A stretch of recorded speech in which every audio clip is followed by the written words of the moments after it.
Then if you've got your customers, obviously the people that come in the door, you've got to engage with them a little bit differently. So connecting with them can be obviously the day-to-day conversation that you have with them, but that will also go through to the surveys that you do with them, if they're simple ones through to quite structured ones. Always getting feedback from them. Feels like they do have a bit of a go at helping the library run in the direction that it goes. And then you have your community groups. They're a different stakeholder again. And sometimes they're the ones that wouldn't identify themselves as stakeholders in the library. So for them, you have to pitch the story a little bit differently. It's how you're going to help their clients. That's what they miss, that link at the beginning. So with our neighbourhood centre, I suppose an example is that we can help them with their computer skills, which will help them work as volunteers up at the neighbourhood centre. Some of the other community groups. With the Landcare have approached us to help them during Seniors Week, because a lot of their volunteers in Landcare are older residents in town, to get their computer skills up so the Landcare can better communicate and interact with them. So they're the sort of, you've got to do a different approach, different thought pattern for each of your stakeholder groups. So then there you've got your media as well. So they're probably treated a little bit similar to the council. They want to know your good news stories. You've got to pitch it to them to try and get them to run it, whether that's through the radio or in the newspaper. You've got to be snappy with those sorts of things. And then also probably be quite reactive with those sorts of, if they ring you and say, yep, but I need a photo, get onto it straight away. So yeah, connecting with those different stakeholders in different ways, I think is probably one of the things that I've learnt quite quickly out here.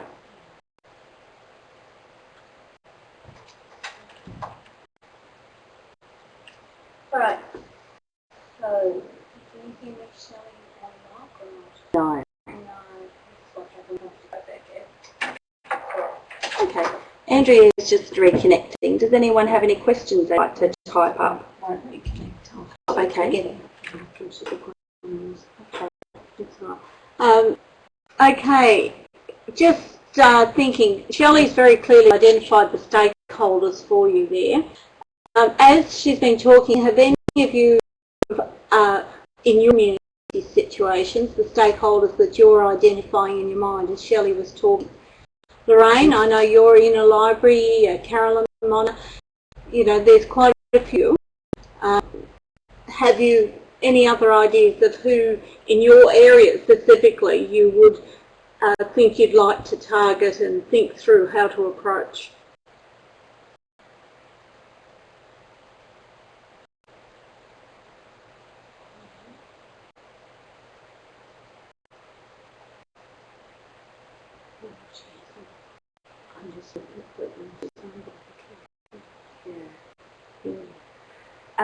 Definitely public libraries owned and run by a council. The staff that you work with are stakeholders, your councillors, your boss, your director and your general manager. So they're definitely stakeholders. But Jill said internet service providers. I don't know how to respond to that one. I suppose you'd put them in a category of suppliers. So, yes, when I was working at Macquarie Regional Library, we engaged with a computer supplier there, a network supplier, and they did become a stakeholder because they actually entered in a sponsorship agreement with the library services a number of years ago. So they were possibly a funding stakeholder, which is a point that we'll get to. So internet service provider, Jill, could be in that sort of category as well. Family history people, yeah, definitely. They're great in that you can use them as a resource as well as customers. So hopefully if you've got good relationships with those sorts of groups, they can help provide you with information that you can include in your collection. Yeah. Donors and schools, definitely. Schools, completely different approach with them. and I have to be honest, I haven't nutted that out, and I don't think anybody ever will. They're very, very time poor, very tied to a routine that is nearly set every year, and they've got to 2014 now. So to crack that and getting them involved in your programs is probably one of the biggest challenges that I have. I had donors, financial donors, not so much. We do have donors of books and items, which is really good. So I know that some libraries do cultivate that and do try, particularly around family history, local history resources, try and cultivate a lot of those relationships with stakeholders. Yep, J centres, yes, yeah. They're definitely stakeholders as well. Play activity groups, yep. So they're all sort of groups that you, in my world, I would treat them as customers. You'd want to come in bulk borrow, and also they can be some of your people that you can get to talk about what you do. So get them to come into your rhyme time or your story time programs, and then they can on-sell. They're the sort of people that I like to get on side that talk about you and on, you know, in the community or on Facebook, those sorts of things. They're doing what? Okay, I think we can move on. Yeah. Identifying your primary stakeholders to create meaningful links is quite important. Yes, Jill, I would define a stakeholder as someone who has a vested interest in the library. Yep. Yep. Excellent. Yeah. And then in the next one, the primary stakeholders, that's where you've got to figure out where you're going to get your biggest bang for your effort. Unfortunately, like I said, everyone in the Park Shire is a stakeholder. That's the trick, is to find the ones that are going to give you the best value for the time that you invest in those stakeholders. So, and I think that's why I get so bothered about the schools, because to me, they are one of my seriously primary stakeholders. But getting them on board with us is the most challenging thing. So, and then the councillors and the council staff, I put in my sort of bucket of primary stakeholders as well. And I think that I also identify between users and non-users. So a primary stakeholder are our users. We already have them in the door. You don't want to do something to lose them. So, and they're again the people that can talk you up in the community and try and get some of those non-users to flip over to users. Yeah. Yeah. And then once you've probably cracked and you've got a good relationship with your primary stakeholders, you can move on down to the ones that have a less stakeholding, because they should never be forgotten. No, but probably just should take up a little bit less of your energy and your time. So probably examples of that would be maybe, I suppose, for example, I'd use the Quota Club. So I keep them informed here in town just with regular mail outs, that sort of thing. You know, that might even be once in a couple of months. But I'm still just lightly touching base with those groups, not completely forgetting them, but doing a lot of work with them. Yeah. Yeah. I'm really, really lucky. I haven't had to deal with that. I have a lot of colleagues that do, and I think that that's something that Andrew identified that we do quite well here at Park, in that there is not one councillor that I work with that would even consider cutting the library budget. I have a very good working relationship with them. The customer surveys that have been held here in Parks last year show that the libraries in the top couple services that are appreciated, but also that the council has satisfaction with. And that's something that I build with the councillors and the senior directors, is that the library is the prominent service that council provides to one of the bigger portions of the community. So I remind them that of all the time. So we might have had to have budget cuts in the last couple of years. Thankfully, it didn't to that, and it's easy for my councillors to decide to do that, the library budget. Yeah. Different ways that you actually build that relationship with those councillors. Yeah. Okay. So building a relationship with the councillors, I'm very lucky. I get invited to a council meeting once a month. So I provide a monthly report. And over probably the last 10 years, I've sort of picked that. And it's become a lot more. I always try and include as many photos as I can. The statistics are always there. The news stories are always in that report. Plus some of the things that are frustrating me as well. So you've got to be open and honest with them, and they appreciate that. Any media releases that I send out, I also send a copy to the councillors, so they're fully informed about what's going on. The councillors, I go to other council events just to keep in contact with some of the councillors, work on other committees within council as much as you can. That sort of broadens people that know you, and you know what's going on in their lives as well. A good example of the Twitter seminar to mention to them, because that's a good example of everyone coming on it. Yeah. Andrew's just prompted me to talk about the TAR seminar that we held in September. We had representatives from the community plus council and other library staff from our area come to that event.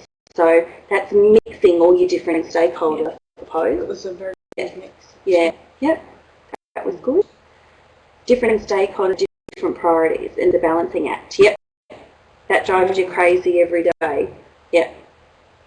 So I think that's where, once you pick your primary ones, Jill, that balancing act becomes a little bit easier, because learn them, they learn you, you get to know each other. So, and that balancing act has become a little bit easier.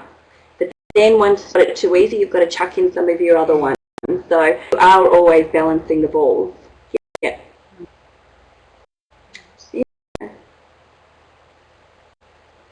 So other ways that Jill's just told in, yeah. Keep going. Yeah, I suppose one of the other primary customer and the demographics. I use the ABS statistics quite a lot. That gives you a good look at what your community is. I've only learned something interesting about our the Park Shire just yesterday. We were looking at unemployment statistics. Park Shire is below the state average, which is really quite interesting. That shows our community is prosperous. But when you actually delve into the different townships within that, some of them are doing really well. And there's a couple in our shire that are astonishingly quite high unemployment statistics. So it's actually maybe I'm going to stew on that and maybe change some of how my approach and some of the programs that we run in some of those places. Yeah, and Trundle. Yeah. Yep. Yeah. So your demographics will lead you to who your primary customers are. If you have quite an aged population, then they're going to be some of your primary customers. But I think also, stepping a bit from the statistics, you've always got to look after those little ones, but they're your customers of the future. That's something that we're particularly paying attention on at the moment. So we're keeping the older residents going with our large print talking books, those sorts of things. We're reintroducing new programs hopefully next year to cater for that age group, but we're seriously concentrating on the families and the children that are coming through, because that's actually where the future is going to be, I believe. Yeah. You get them hooked and you've got the whole flow on. You've got grandparents, you've got parents, you've got other siblings, so yeah. Really. And I suppose that's where you get a big bang for your buck, because you are capturing so many by doing that one specific thing. Yeah. Probably another way that I've constantly remind council of the value the library plays is I review the library service once every 3 years, and I assess against standards that are produced by the State Library of New South Wales. So that is demonstrating to them that they're constantly reviewing what we do, how we do it, and why we do it. So they know that we're just not sitting back. We are constantly looking for ways to change how to use our budget to better effect. So when I do go to them and say, okay, I need a staff restructure, I need to do this, or I need money for Red Timber, which I did, this time last year, they know that you're serious, you've done all your research, you've created your business cases for it. So more often than not, all of the work that you've built on over 2 or 3 years will come good just for one little job. Yeah. Some of your ebooks? Yes. Similar project with the ebooks. I'm targeting that in last 2 library reviews, and that work also helped me secure the grant from the State Library as well for that project. I believe is the work that we showed, surveying the customers, identifying it in the review, planning for it, getting a little bit of money from council, so then we show that we've started it, and then getting the big bucket of money from the State Library. So the State Library, also talking about them as one of your stakeholders too. Yeah. Yeah. And that was really the point. Yeah. Yeah. They're funding stakeholders, but I also put them in the bucket of a lot of the public library services branch staff only have their job because there is public libraries out there. So they have a vested interest in setting benchmarks for us, challenging us to do a better job every day as well. Yeah. You notice that with the increasing community training. Yes. And that's increasing on those things. Yes.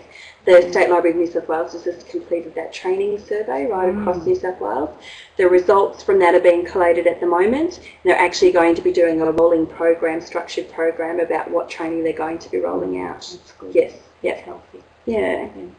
It's mutually beneficial. Yeah. Good. All right. Where would you like to move from there, Shelley, to input into these guys? Have you got other things that you've thought about that you want to share with them? I wanted to touch on an internal marketing campaign. I think I mentioned it last time I was here that we were going to roll it out. Well, that program has commenced. During September, every council staff member received a library card. They got a little parcel. In the parcel with their library card, our new marketing brochure, which is different to our general information, stock standard boring brochure, and a little personal invitation that we sent to them, encouraging them, like we all use their roads and, thankful that they collect our rubbish and all that sort of stuff. So we were inviting them into our doors to come and use the library service that's there for them and their families as well as the rest of the community. So we've started that, and quite proudly, some of the outdoor guys have come in. They wave their library card around. They're really proud. Some wives have come in with their husband's card, so that's been excellent. Yeah. Excellent. So you're able to actually see very tangible response to that. Yeah. I think that's a good thing. Yeah. So in your mind, have you got other specific groups that you're thinking you'll target? Yes, all the councillors received a library card this week on Tuesday. Yep. Some of them were, probably a third of my councillors already were members, so all the others are now. They got a similar invitation and a copy of the brochure as well. So, yeah. Responding? Any? I haven't seen any of them yet. I haven't been at my desk much. So. No. Well, we'll check in with you again on that one. Yeah. And then I followed up the internal staff marketing campaign by including a large article reaffirming that message in the staff newsletter. And then over the next probably few months, I'm going to, and this is particularly targeting the outdoors, so they're the ones that still get the paper payslip, putting some information with their payslip probably once a month, just to sort of keep it in their mind. I think a holiday time is good because a lot of people have family, how are we going to entertain the kids, the nieces and the nephews that are visiting, or, how are we going to keep the cranky aunt busy, come and get a biography or something like that. Yeah. So I'm going to try and reaffirm some of those messages. Yeah. Excellent. Did I send them a registration card, Carolyn? I actually just joined them all up. I did not get one signature from anybody at all. I was lucky the pay office gave me the list and their date of birth, which is the most important thing. I've put their address as council's address and I've marked them as staff members. So they won't ever get overdue letters because they're member category. Yeah.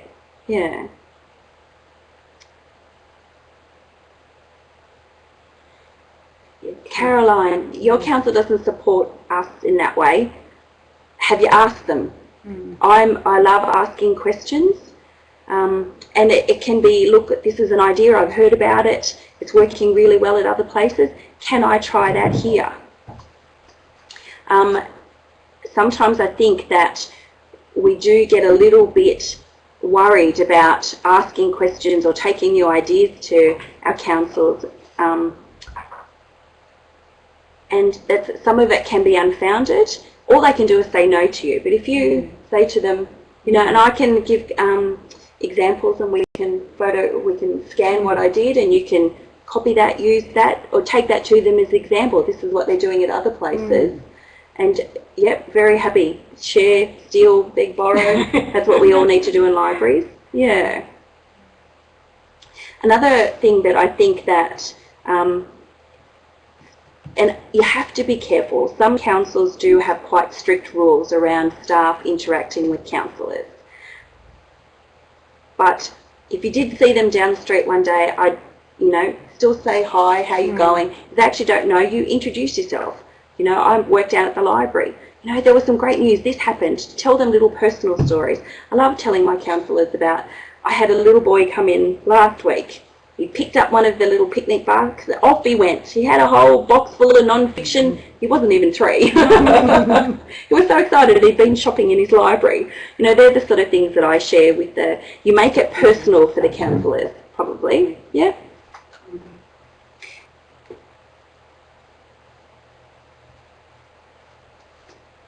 There is, Jill, lots of people in the community there that don't know what's available in the library.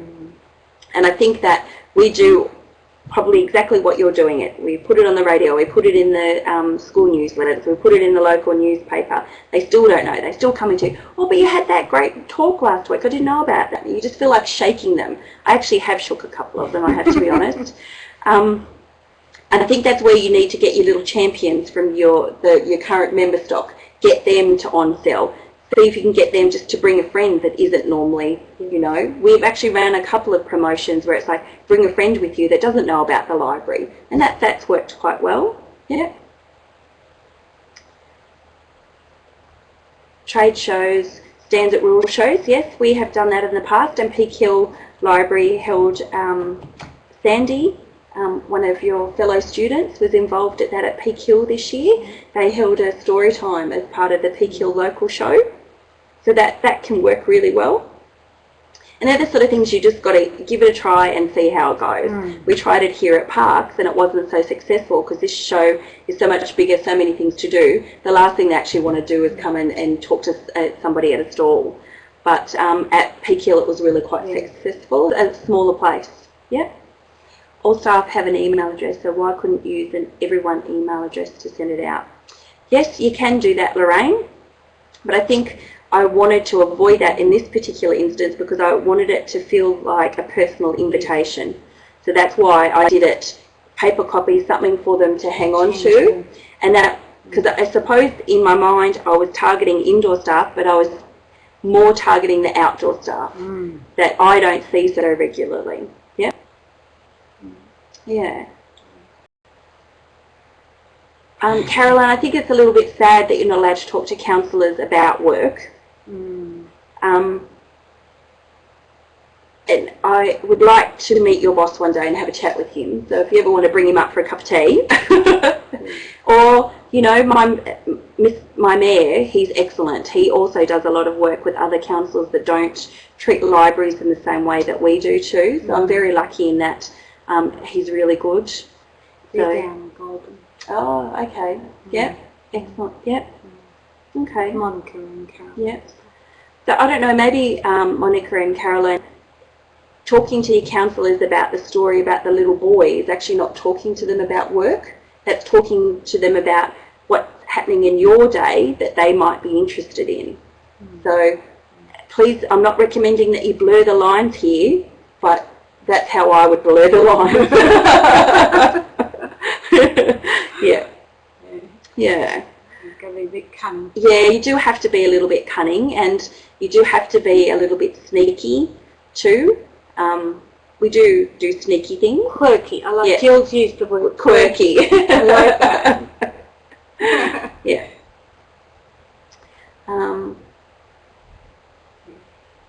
trying to run through things. Yeah, you've got a few. Yeah, I suppose I've made some notes to talk to you about, and this is moving on to the potential funding stakeholders to nurture. We've had a wonderful relationship with our North Parks Mines here, and they have regularly funded some of our literacy events, and that initially started with a one-off arrangement, and then they've asked us to go in with their normal grant funding sort of process. So that relationship has sort of probably tied itself up now, because they don't want to fund the same thing every time. So that's what you've also got to keep in move on to another funding stakeholder as well. So we've nurtured North Parks, and playing off is not the right word. We spoke to one of our local credit unions, and they were interested in helping fund one of our literacy programs, but said, if you get North Parks on board as well. So I actually had never ever thought about that. Your funding partners have a vested interest in who your other funding partners are, because some of their shine can rub off on them. So that was really interesting to sort of manage. So now we've had North Parks and the credit union support Red Timber this year. I'm hoping, I know North Parks is going to fall off, but I'm hoping the Central West Credit Union, because they've already done it once, they've seen how it works, we can pull them in as our main funding partner for this time next year. And maybe, partner them with somebody else that's going to be Yeah. But I think it was because we had the funding agreement with the credit union and the North Parks that we'll actually be able to apply for the Foundation of Rural and Regional Renewal funding. So we received $10,000 from that program for Red Timber as well. So little stakeholders funding, can get them on board, can help you link in a bigger funding stakeholder. That seems to, I didn't consciously work through that as a process, but it just happened. What you've observed through the process. So I'm working through a process with a cultural consultant at the moment to look at cultural facilities in the Shire, and there's some lessons I'm pulling out of that already. Yes, Caroline, it was a lot of funding. We were very lucky. The cultural consultant had sort of asked me to look at, okay, we've all addressed that the mines are there, but that's not a source that we can go to as regularly anymore. We have to start looking at others. So Parks is building itself up as a transport logistics hub. So maybe this is the perfect time. The federal government's on board. They're going to be building the rail link. Let's get some of those transport companies on board now. And again, that could be that little bit. Then when the transport hub goes off, you've already got that existing relationship with them. They'll want to be seen to be different in the community, so you can ask for a little bit more and a little bit more. So so that's something I've only learnt this week. Always got to be on the lookout. Yes, you do always have to be on the lookout. On the listen too. Not with your blinkers on. No. And just, I was at a zone library meeting in Dubbo last week, and we were talking about the library development grants managed by the State Library. That is drying up. So they were all quite surprised that we'd received the FRRR funding. And I'm very lucky, and the grants officer sits outside my door, so she provides these leads. But I think that libraries need to start looking outside the regular channels, and we need to target our programs to some of the grant funding programs that are available out there as well. So that can be connecting to really random ideas. And that at one point didn't make any sense to you, but you just sit down, have a think of, I can write it this way, and then you're done. So yeah.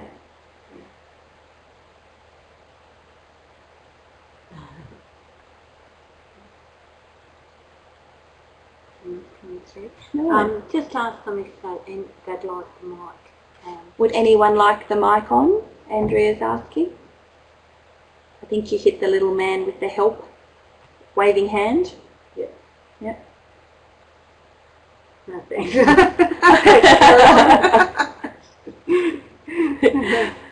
Keep typing, Carolyn. Jill is. No thanks. Yeah, you're all gone shy. Too nosy at my place. That's fine. I just thought if you want to talk to Shelley, I could just click the mic on so that you could actually have a conversation. That was all. I'm new to this. You're doing very well, Jill, for someone who's new to it. Doing beautifully. Okay. So I'm just trying to think of some other things that we do. For you, as the library manager, you know, in your day-to-day functioning, how are you keeping your eyes on your ears open? What are your sources? I suppose my sources are other council staff.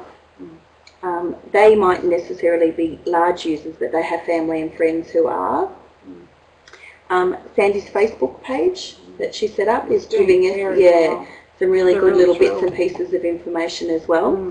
The councillors are very good. If they hear something out in the community, they'll quite often come up, or at a council meeting, let me know about that. Just the customers that come in the door, I still do regular work out on the desk. I do Saturdays once a month with everyone else.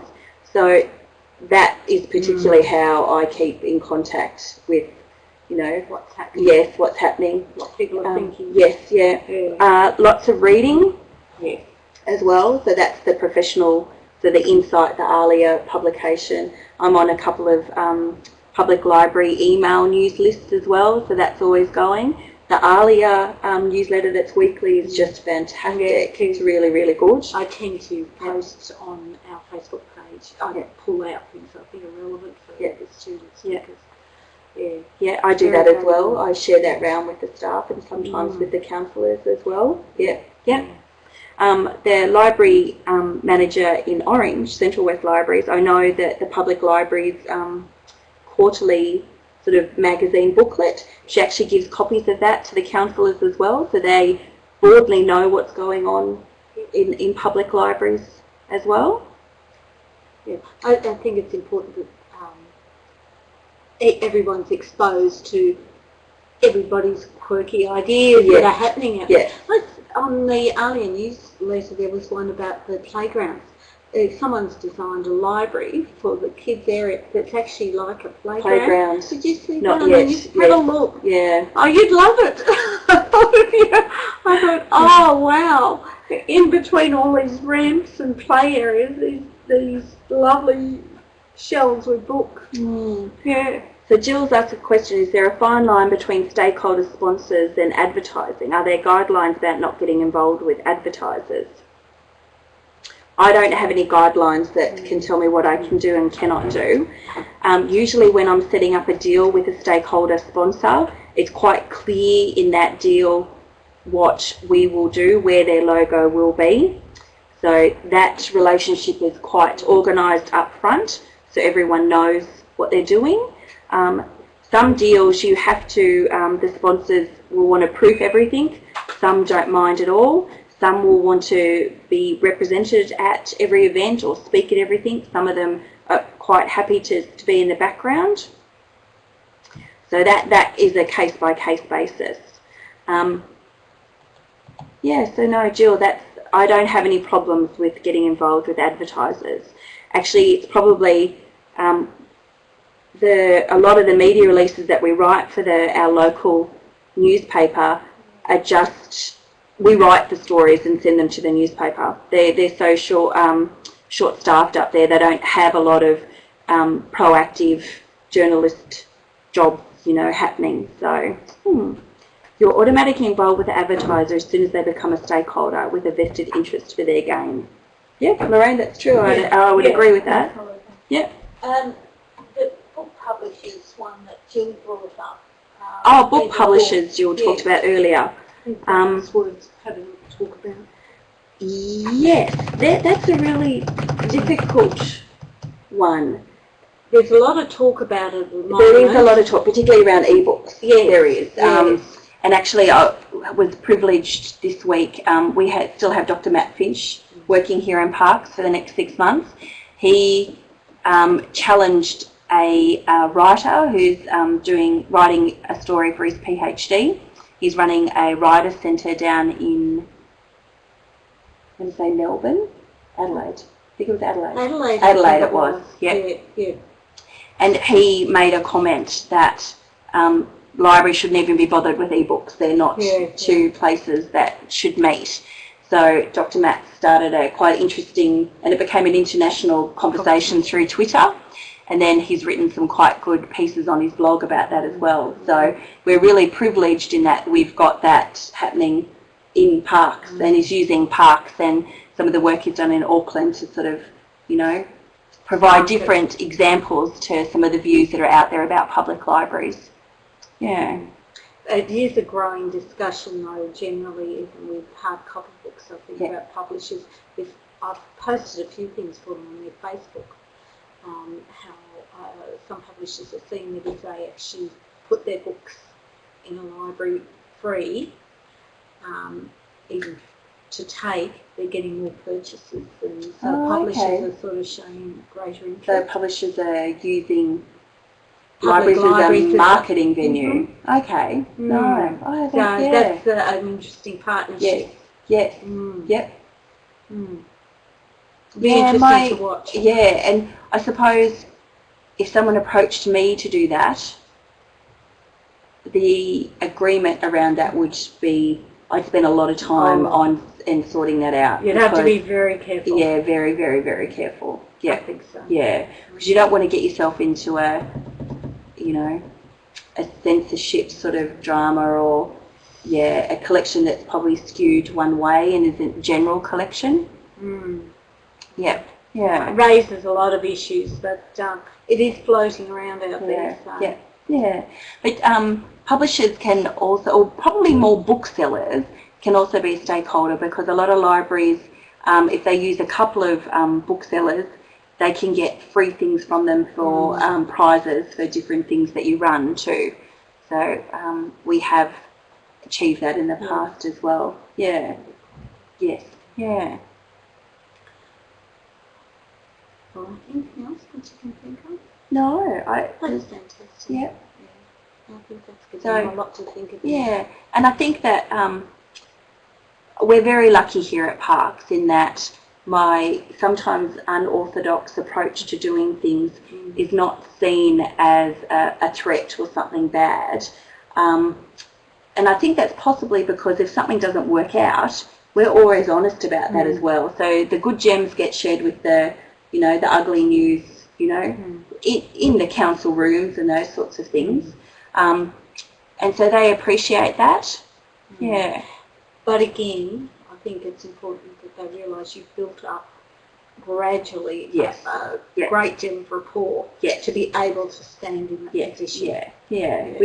We do work hard at working with and involving our, particularly our counsellors and what we do every day. We had 3 counsellors come to our ebook opening day, which was, you know, just fantastic. And they were right in there and they were showing some of the customers how to do things. You know, that's one of the best days I've had in the library for ages. Yeah, it was so good. Yeah. But there again, you've allowed them to actually feel that they own it. Yes. And I think, you know, Carolyn and Monica's issues can very often be, this is ours, that's yours, instead of this is ours. Yes, that's you know, the big picture sort of thing. Yeah. You know, and anybody who's got that big picture thing, you know, are going to respond differently to no-go zones. Yeah, very true. Yeah. You know, but you've managed it very well. I think that's all the sort of gems that I had in my mind to bring along today. Can I just... Yep, I'll just hand over. My hair everywhere. We're sharing headphones here. Sorry, guys. It was just I didn't want to have to disconnect and reconnect and all the rest, as happens. Shelley, that's just phenomenal. I really, really appreciate your time and you just sharing your expertise with these guys, because a lot of them are in libraries and they're seeing a very different picture, but it certainly gives them something to think about. Like you say, I'd certainly encourage, I can even talk to Carolyn and Monica's library manager and just float some of these things. And that's, for me, my next step really, is to start that conversation on behalf of those that are represented in. So just, it's part of that collaborative working. Yeah, and for these guys to actually see that starting to happen, I think would be really, really important. So that's my own little mission that I've got going on in the background. Fantastic. Oh, for more time to do all these wonderful things, but you know, that's a fairly important one, I think, that's happening. So guys, I'm not going to prolong tonight. I'm not going to drag it out. We're almost there anyway. But Shelley, again, thank you. Thank you for having me. It's always a great pleasure, and as I said, I'm very, very privileged. I don't think there's anything else. Anybody got any questions, queries, any of a general nature even, that you need to ask before we wrap up for tonight? I know these guys really enjoyed their session, and they were really thrilled with it. I've had a lot of very positive feedback.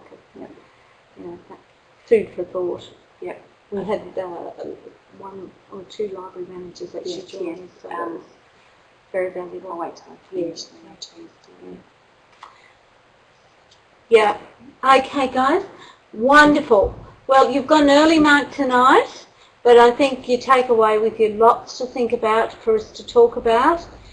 Get on our Facebook page and just verbalise some of the thoughts that run through your head after tonight, and see what kind of a conversation we can get going with all the students, because, as I said, a lot of them, well, most of them will be listening to the recording over the next day or two, and see what conversations come up, and I'll be monitoring that to see what role I can play maybe in reaching out to a lot of the libraries that you're centred in or connected with. So have a lovely evening, everyone. Thanks for taking the time out and the effort, and let's get this conversation happening. Take care. Bye. Bye.